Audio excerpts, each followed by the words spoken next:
सर्व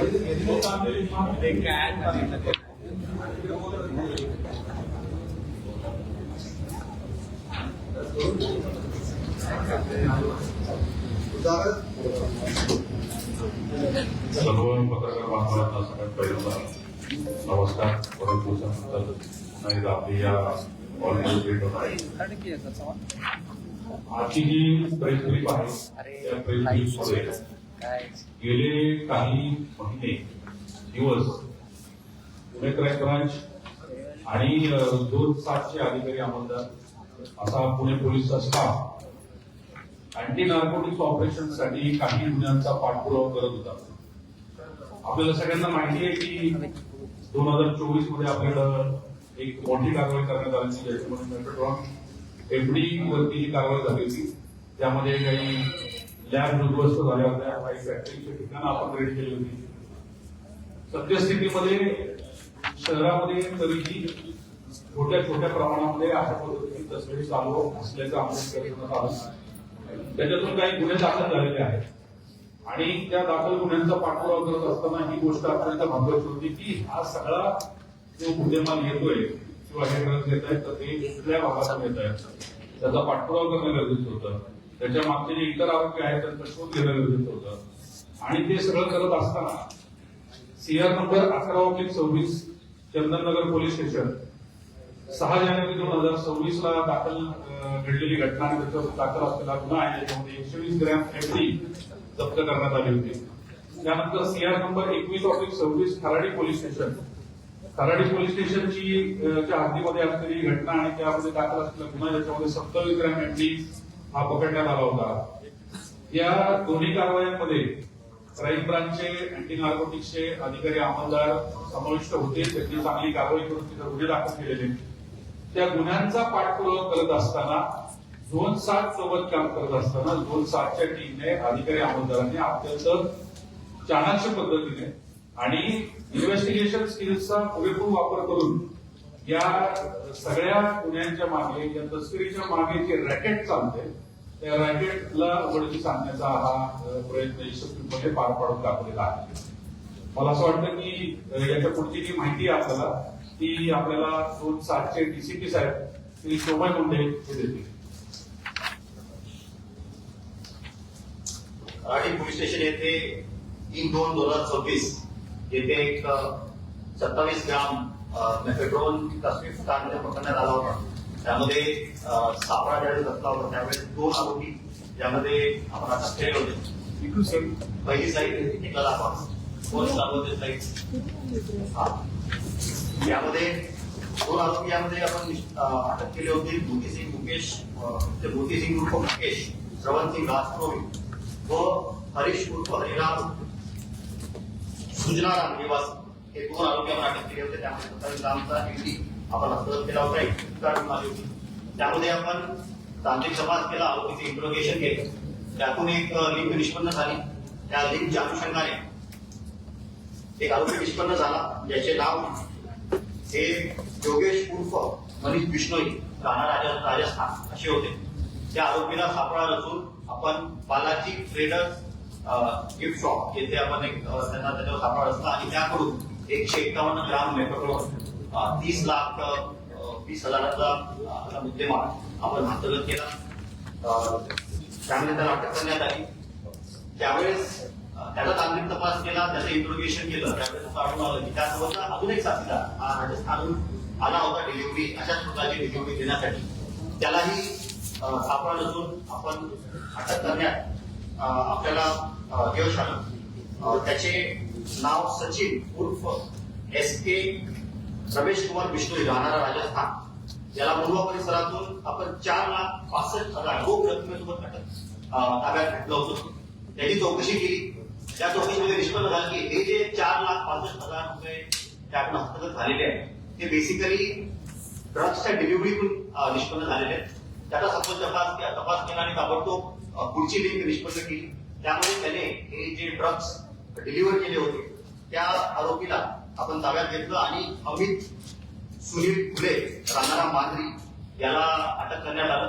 त्याकडून सचिनने जे ड्रग्स डिलिव्हरी केले होते ते ड्रग्स झाडाझाडतीमध्ये रिकव्हर केले. त्यामध्ये 398 ग्राम एमडी म्हणजे रफली 79,60,000 रुपयांचा हा जो मुद्देमाल आहे हा हस्तगत करण्यात आला. यावरून त्याचबरोबर झोन 7 मध्ये काही रेट्स ज्या आपण केल्या होत्या त्यामध्ये काही लिंकेजेस आपल्या राजस्थानचे निघत होते आणि अनेक दिवसांपासून एक साखळी चांगल्या प्रकारे उघडीत आणावी याची एक मंशा होती. त्या अनुषंगाने त्या सर्व गुन्ह्यांचा पुन्हा तपास करण्यात आला आणि त्यातून काही लीड्स आपल्याला राजस्थानचे भेटण्यात आले. त्या लीड्सवर काम करण्यासाठी पुढील रिकव्हरी करण्यासाठी आणि पाहिजे आरोपी हे अटक करण्यासाठी एक टीम एएनसी आणि झोन 7 यांची तयार करण्यात आली. ज्यामध्ये एएनसीचे एपीआय पंडित रेजितवाड हे होते, त्याचबरोबर एएनसीचे एपीआय नाईक हे होते, त्याचबरोबर PSI आणि इतर 16 अंमलदारांची टीम गठीत करण्यात आली आणि त्यांना ताबडतोब राजस्थान येथे रवाना करण्यात आलं. जी टीम बेसिकली 9 तारखेच्या आसपास ही गेलेली आहे आणि त्यांनी इथे वेगवेगळे पथक बनवले आणि त्या अनुषंगाने पुढील तपास करण्यात आला. त्यामध्ये काही पाहिजे आरोपी ते तिथल्या लिंक सोबत निष्पन्न झाले होते. असे वांगीलाल बिश्नोई आणि सचिन बिश्नोई, योगेश बिश्नोई यांच्या राहत्या घरी हत्या घेण्यात आला. त्याचबरोबर सर्वात महत्वाचे म्हणजे त्यामध्ये जो मुख्य आरोपी होता रतनलाल चौधरी उर्फ जाट याच पोलीस पथकाने बलोचरा जिल्हा राजस्थान येथून अटक करण्यात आली. त्याला ताब्यात घेतल्यानंतर त्याच्या विचारपूस करून त्याच्या तांत्रिक काही इन्व्हेस्टिगेशन करून त्याकडून रफली 1 किलो 384 ग्राम एमडी तिथं आपल्याला हस्तगत करण्यात आला. रफली 2,76,80,000 चा हा मुद्देमाल तिथून आपण हस्तगत केला, त्याला अटक करण्यात आली. त्याचबरोबर या सर्वांची लिंकेज आपल्या काही गुन्ह्यांमध्ये शहरामध्ये काही गुन्हे घडलेले आहेत. या सर्वांची लिंकेज मध्ये रामकरण चौधरी उर्फ जाट राहणारा जोधपूर हा एक मुख्य आरोपी आपल्याला दिसून येत होता आणि तो इनिशियली राहणारा पुण्याचा होता पण गुन्हे दाखल झाल्यानंतर फरार होता. त्यालाही जोधपूर येथून आपण अटक करून त्याला ताब्यात घेतलेला आहे आणि पुढील तपास याच्यामध्ये झालेला करण्यात येत आहे. पुढील इंटिजेस पर्यंत पुढील फॅक्टरीज पर्यंत आपल्याला पोहोचण्याची एक तपास सध्या आपला चालू आहे.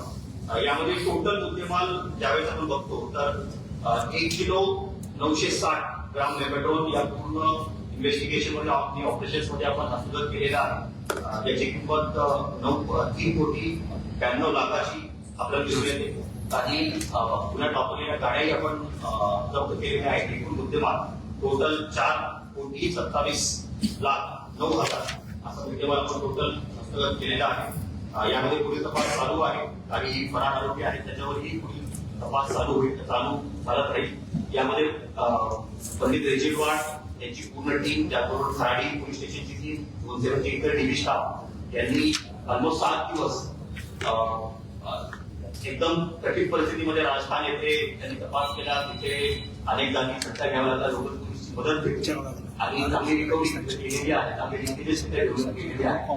त्यामध्ये क्राईम सरांनी सतीश मुंबे सर, त्याचबरोबर additional CP crime sir, additional CP Saroj Patil sir, joint CP Rajatkumar Sharma sir आणि सर्वात महत्वाचे सीपी सरांनी विश्वास दाखवला आणि त्याप्रमाणे मार्गदर्शन केले. त्यामुळे ही साखळी आपल्याला उघडकीस आलेली आहे आणि यामध्ये सखोल तपास अजून पण चालू आहे आणि नक्कीच पुढे याच्यामध्ये आपल्याला यश भेटणार आहे. सर, एक प्रकार हा कधीपासून चालू होता साधारण? आपल्याला राजस्थानचे लिंकेजेस काही गुन्ह्यांमध्ये आपल्याला सापडले होते आणि त्याच्यामध्ये ठोस आपल्याला काही भेटत नव्हतं, जेणेकरून आपल्याला टीम पाठवता येईल राजस्थानला लगेच. पण या गुन्ह्यांमध्ये ताबडतोब तपास भेटत गेले, काही लिंकेज भेटत गेले. त्यामुळं एक अशी परिस्थिती निर्माण झाली की लगेच आपल्याला करता येईल, इन्व्हेस्टिगेशन करता येईल. तर अगदी 3 तारखेपासून या गोष्टी 3 फेब्रुवारीपासून या गोष्टी आपल्या तपासाच्या सुरू झाल्या. सर, आरोपी ह्यामधले बहुतांश राजस्थानचे आहेत, फक्त गुले हा महाराष्ट्रीयन आहे. गुले हा यांच्या किती दिवसापासून संपर्कात होता, गुलेची पार्श्वभूमी काय आहे आणि जो जाट मुख्य आरोपी आहे ज्यानं मिफेड्रॉन इथं आणलं, ते मिफेड्रॉन महाराष्ट्रातच बनवलं गेलं की राजस्थानहून आणलं गेलं या संदर्भात जाटचं सर किती केसेसमध्ये नाव? किती केसेसमध्ये नाव आहे? गुन्ह्याची भूमिका काय सर? गुन्हे हा महाराष्ट्रीयन आहे, बाकी राजस्थानचे आहेत. हा त्यांच्या विकत होता. त्याबाबत अजून पण तपास आपला चालू आहे. पण नक्कीच अमित घुलेला ज्यावेळेस आम्ही इंटरव्ह्यू केले आणि त्याच्यातून निष्पन्न हे होतं की तो स्वतः पण सेवन करतो या गोष्टीच्या आणि एखाद्या वेळेस रिटेलमध्ये विकत पण असणार आहे, कारण त्यानं त्याच्याकडून रिकव्हरी जी आपली आहे ती ऑलमोस्ट 400 ग्रामची रिकव्हरी आहे, ती फार मोठी रिकव्हरी असते. तर त्याच्या तो रिटेलमध्ये नक्कीच याच्यामध्ये सहभागी असणार आहे. त्यांचा कॉन्टॅक्ट कसा झाला या गोष्टी तपासामध्ये आपल्याला निष्पन्न झालेल्या आहेत, पण ते सांगणं प्रेस कॉन्फरन्समध्ये काही उचित राहणार नाही. नक्कीच ड्रग युजर्स जे आहेत त्यांचे नेटवर्क्स असतात आणि त्याच्यातून एखाद्या वेळेचा संपर्क झालेला असू शकतो.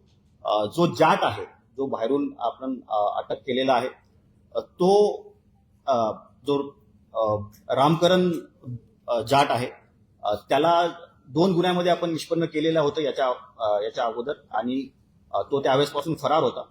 त्याची गाडी आपल्याला या गुन्ह्यामध्ये आपल्याला सापडली होती, त्यातून त्याचा रोल याच्यामध्ये निष्पन्न झाला होता आणि त्यामुळे त्याला अटक करण्यात आली होती आणि पुढेही त्याच्यामध्ये तपास करण्यात येईल. कुठे मेफेड्रोन बनवला गेला हे अजून निष्पन्न झालं नाहीये. जर का ते निष्पन्न झालं असतं तर आपण फॅक्टरीवर त्याप्रमाणे रेड पण केली असती, पण नक्कीच हा तपास चालू आहे.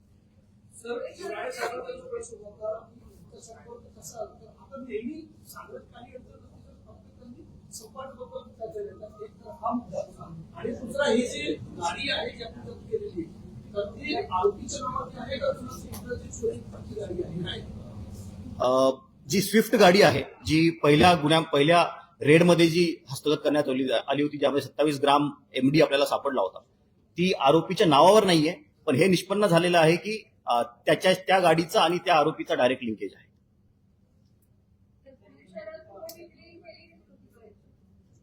विक्री करताना याच्या अगोदर त्यांनी ट्राय पण केला होता आणि हे जे आरोपी आपण निष्पन्न केलेले आहे, ज्यांनी डिलिव्हरी राजस्थानवरून केली होती, त्यांनी याच्या अगोदर विक्री केल्याचं आपल्याकडे आहेत पुरावे आणि त्याप्रमाणे आपण तपास पण करत आहोत.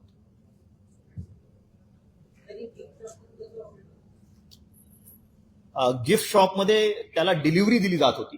तो बेसिकली जे गिफ्ट शॉप आहे, तो पहिला जो आरोपी आहे मुकेश राजपुरोहित, त्याचं ते गिफ्ट शॉप आहे, ते गिफ्ट शॉप ऑपरेट करतो, तिथं त्याला डिलिव्हरी देणार होता असं रेड झाल्या लगेच निष्पन्न झालं. त्याप्रमाणे आपण पुढील तपास केला आणि तिथे आपण सापळा रचून त्याला पकडण्यात आलं. सांगता येणार नाही. Will investigate and after that only we can clearly say की किती दिवसापासून हे चालू आहे. याच्यामध्ये एक गोष्ट लक्षात घ्या की 2 चेन आहेत. म्हणजे विक्री करणारा सापडला आणि मग आपण बॅकट्रॅक करत चेनचा उलगडा करत गेलो तर 2 चेन आहेत. जो साहेबांनी आता सांगितलं की मुकेश आणि दुसरा जो आहे तो रामकरण, या दोघांच्या चेन बॅकट्रॅक करत आपण त्या चेनचा उलगडा केलेला आहे.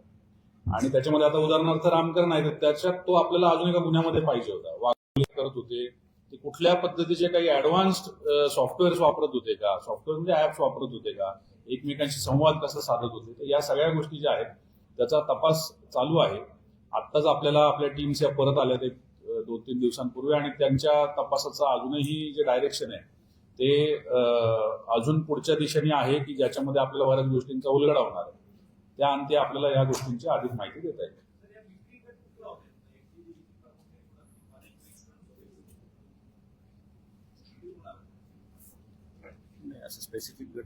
स्पेसिफिकली असं सांगता येणार नाही आता, परंतु निश्चित त्याची माहिती देऊ तुम्हाला. जर घुलेच्या बाबत सांगायचं झालं तर मला वाटतं तो मांजरी या भागातून त्याला आपण पिकअप केलं होतं आणि मग त्याच्यावर पुढची कारवाई झाली होती. म्हणजे शहराच्या विविध भागांमध्ये यांची पाळंमुळं जी आहेत ही एकमेकांच्या संपर्कातून निर्माण झालेली असू शकतात, ज्याच्याबद्दलचे पुरावे प्राप्त केल्याशिवाय आम्ही त्याची वाच्यता करणं योग्य ठरणार नाही. परंतु सध्याची जर कारवाई तुम्ही बघितली तर एकंदरीत आपल्या झोन 7, झोन 6 किंवा हा जो भाग आहे ईशान्य भाग शहराचा, तर या भागामध्ये यांचे एकमेकांचे किंवा अशा पद्धतीचे रॅकेट चालवायचे आपल्याला इन्सिडेन्सेस जे आहेत ते त्याच्यातून दिसून येत आहेत.